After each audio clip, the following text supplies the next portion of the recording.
एक बार की बात है। भगवान गौतम बुद्ध अपने कुछ शिष्यों के साथ एक गांव में प्रवचन दे रहे थे।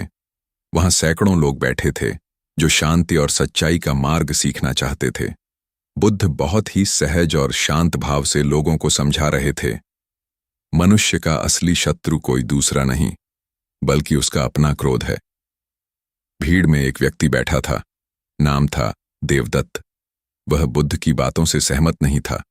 उसे लगता था कि बुद्ध सिर्फ दिखावे के लिए शांत रहते हैं। वास्तव में कोई इंसान इतना धैर्यवान हो ही नहीं सकता।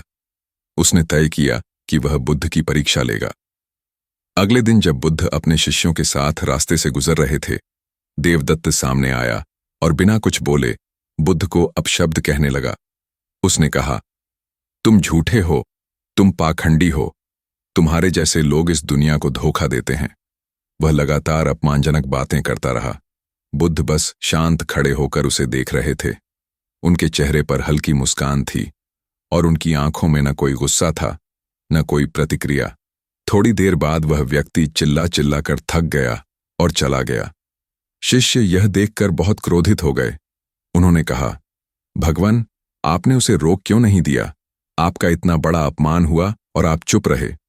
बुद्ध मुस्कुराए और बोले, अगर कोई तुम्हें कोई उपहार दे और तुम उसे स्वीकार न करो तो वह उपहार किसका रहेगा? शिष्य ने कहा, जो देने वाला है उसका। बुद्ध बोले, ठीक उसी तरह उसने मुझे गालियां दी, लेकिन मैंने उन्हें स्वीकार नहीं किया, तो वे उसके पास ही रह गईं। अगर मैं गुस्सा करता तो वही गालियां मुझ पर असर करती, लेकिन मैंने मौन से जवाब दिया, क्योंकि मौन सबसे बड़ा उत्तर होता है। शिष्य आश्चर्य से बुद्ध की ओर देखने लगे। उन्होंने कहा, भगवान, क्या हर बार हमें मौन रहना चाहिए? बुद्ध बोले, नहीं, हर बार नहीं। जब तुम्हारे मौन से किसी की भलाई हो तब मौन रहो, लेकिन जब किसी को सच्चाई बताने से वो सुधर सकता है तब बोलना भी धर्म है। मगर याद रखो, गुस्से से नहीं, समझ से बोलना चाहिए। कुछ दिनों बाद वही देवदत्त फिर बुद्ध के पास आया। इस बार उसका सिर झुका हुआ था, चेहरा नम था। वह बोला, भगवान, मुझे क्षमा करें। मैंने आपके धैर्य की परीक्षा ली, लेकिन मैं हार गया।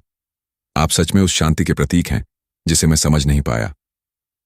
बुद्ध मुस्कुराए और बोले, देवदत्त, मैं तुम्हें माफ क्यों करूं? तुम्हारे शब्द तुम्हारे थे, मैंने तो उन्हें कभी लिया ही नहीं। फिर उन्होंने कहा, गुस्सा करने वाला हमेशा जलता है और शांत रहने वाला हमेशा खिलता है। जीवन की सीख, moral of the story. Gautam Buddha की यह कहानी हमें एक गहरी बात सिखाती है।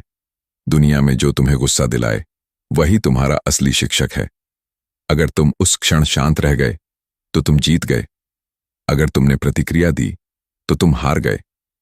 गुस्सा आग की तरह है जो सबसे पहले उसी को जलाता है जो उसे धारण करता है। अगर किसी ने तुम्हें अपमानित किया तो सोचो, क्या सच में उस शब्द का असर तुम्हारे मन पर पड़ना चाहिए? अगर तुम उसे नजरअंदाज कर दो तो अपमान सिर्फ शब्द बनकर रह जाएगा। बुद्ध का कहना था, जब हम किसी की नकारात्मकता का जवाब शांत मन से देते हैं तो सामने वाला खुद अपने शब्दों से हार जाता है, क्योंकि शांति की ताकत किसी भी गुस्से से ज्यादा होती है। संदेश, मौन कमजोरी नहीं, ताकत है। जो अपने गुस्से को जीत लेता है वो दुनिया का सबसे बड़ा विजेता बन जाता है।